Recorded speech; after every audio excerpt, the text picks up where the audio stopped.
Mengecas ponselmu pas mau tidur adalah salah satu kesalahan terbesar yang akan merusak bateraimu dalam jangka panjang. Tugas baterai adalah memasok energi ponsel atau laptopmu sampai habis. Jadi, yang terbaik adalah biarkan baterai melakukan tugasnya.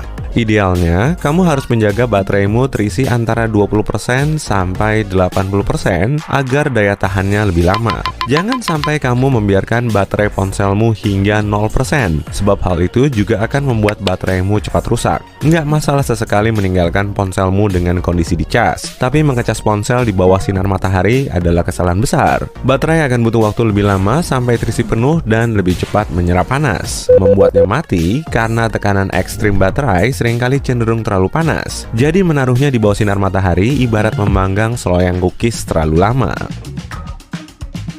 Omong-omong tentang cookies, mungkin kamu pernah dengar bahwa cookies tak berguna dan buruk buat ponselmu. Taruh dulu bungkusan itu. Aku bukan lagi membahas cookies yang itu. Maksudku, notifikasi pop-up yang muncul dan memungkinkanmu menerima cookies untuk preferensi websitenya. Cookies itu sebenarnya dimaksudkan untuk menyimpan informasi dasar agar kamu nggak perlu repot lagi memilih preferensi bahasa, memasukkan email, dan password, atau hal-hal sederhana lainnya yang akan memudahkanmu menggunakan website. Memiliki simpanan cookies dan cache yang berlebihan bisa mengurangi kecepatan internet di browsermu. Terkadang juga membuat ponselmu berhenti bekerja, atau bahkan membuatmu tidak bisa mengakses bagian tertentu di website tersebut. Jadi, sebaiknya kamu sesekali membersihkannya agar browser dan perantimu bisa bekerja dengan lancar. Hindari mengunduh aplikasi dari sumber-sumber nggak jelas, meskipun ada tanda mencolok dengan tulisan gratis. Aplikasi-aplikasi tersebut membawa virus atau malware yang bisa berbahaya bagi ponselmu atau merusak datamu. Hal terbaik yang bisa kamu lakukan adalah menghindari App Store tidak resmi dan hanya percaya pada App Store dengan reputasi ulasan dan rating yang baik. Jika kamu tergoda oleh aplikasi tidak jelas semacam itu, setidaknya unduhlah software antivirus untuk melindungi diri dan mengurangi risiko kerusakan. Cuma karena ponselmu water resistant, nggak berarti juga kamu bisa sering-sering membawanya berenang. Ya, lebih baik tinggalkan ponselmu di daratan ketika kamu berenang. Water resistance cuma berarti bahwa kalau ponselmu tidak sengaja ketumpahan air, kamu nggak perlu khawatir ponselmu akan rusak parah. Terpapar air selama 5-30 menit nggak masalah, tapi masih berisiko. Dan yang lebih penting lagi, jangan sering-sering celupkan ponselmu ke dalam air, meskipun cuma sebentar. Paparan air yang lama akan merusak perangkat kerasnya, dan akan membutuhkan banyak biaya untuk perbaikan. Membersihkan layar komputermu adalah kebiasaan baik, tapi apa kamu pernah membersihkan bagian dalamnya? Jangan! Nggak seharusnya kamu membongkar komputer atau melepas perangkat kerasnya tanpa alasan. Tapi debu bisa menumpuk di dalam dan merusak perangkat kerasmu. Jadi, ambillah handuk bersih dan kering. Kalau ada yang microfiber, dan bersihkanlah debunya. Pastikan membersihkan kipasnya dan sudut-sudut di dalam yang penuh debu dan kotoran. Kamu pasti terkejut waktu menemukan rambut, remah-remah, dan kotoran lain di dalam komputermu. Jangan pakai produk pembersih biasa untuk mengelap permukaan laptop atau ponsel dari dalam. Kandungan bahan kimianya bisa menyebabkan kerusakan permanen. Aturan praktisnya, selalu pakai casing pelindung untuk ponselmu. Sebagian ponsel dilengkapi casing hardcover saat pembelian, tapi jika tidak, belilah sendiri. Ini penting kalau ponselmu terjatuh. Casing akan menyelamatkan layarmu dan juga mencegah goresan menyebalkan yang sering muncul entah dari mana. Apapun yang terjadi, jangan masukkan benda logam ke dalam charging port, klip kertas, jarum pentul, dan kawat. Bukanlah benda yang tepat untuk membersihkan lubang tersebut. Benda logam bisa merusak perangkat keras di dalam charging port. Lubang-lubang kecil seperti charging port bisa dihinggapi banyak debu dan benda-benda kecil lainnya yang bisa merusak ponselmu.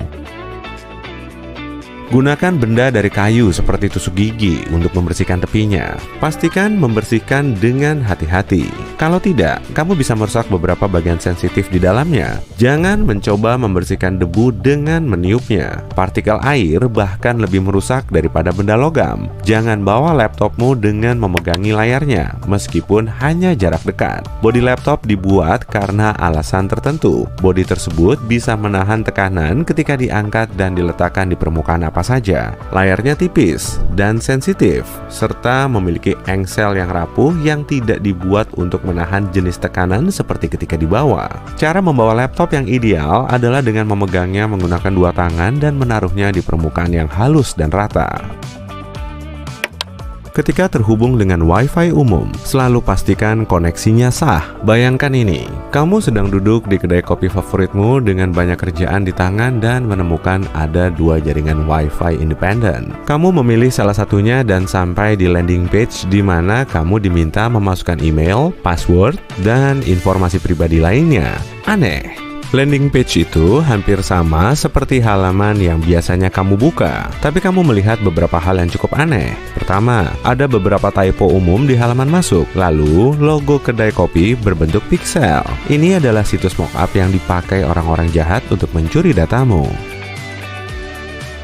Karena mereka yang mengendalikan situs tersebut, mereka bisa melihat email dan passwordmu, juga dapat memiliki akses ke rekening bankmu serta informasi sensitif lainnya. Sebagian situs mockup tanpa cacat, jadi lebih baik kamu waspada kalau memakai Wi-Fi umum.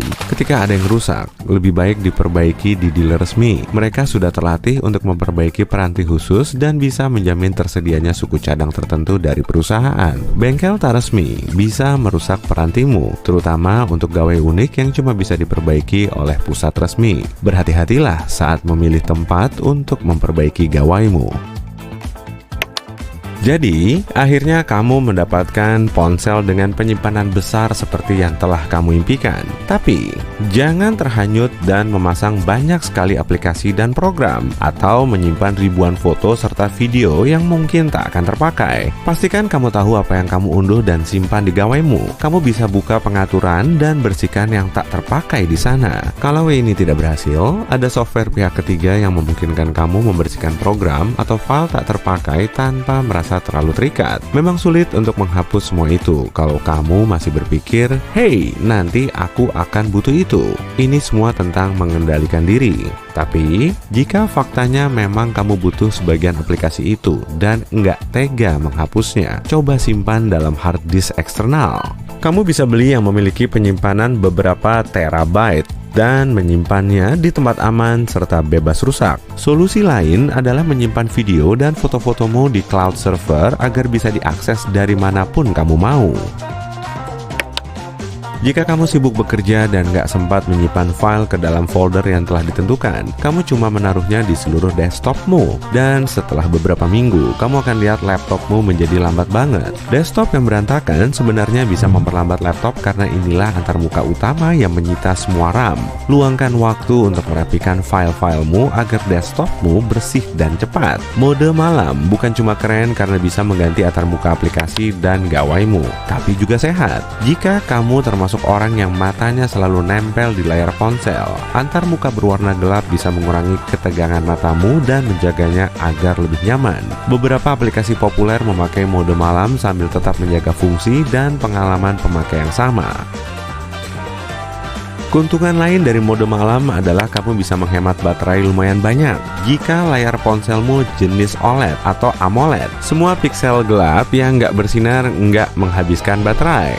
Jadi, jika kamu nonton video, semua yang gelap atau hitam bukanlah piksel aktif, yang artinya ponselmu nggak memakai baterai untuk memasok daya ke bagian layar tersebut. Jika kebanyakan aplikasi dan antarmuka ponselmu adalah mode malam, kamu sudah pasti menghemat baterai. Mungkin kamu juga bisa hemat baterai tanpa menggunakan kunci layar dan layar beranda dengan animasi yang mewah. Biarkan keduanya tetap hitam polos. Biasanya, kamu melakukan navigasi melalui layar beranda untuk menemukan aplikasimu, dan pastinya akan lebih mudah dan cepat dengan latar belakang gelap polos.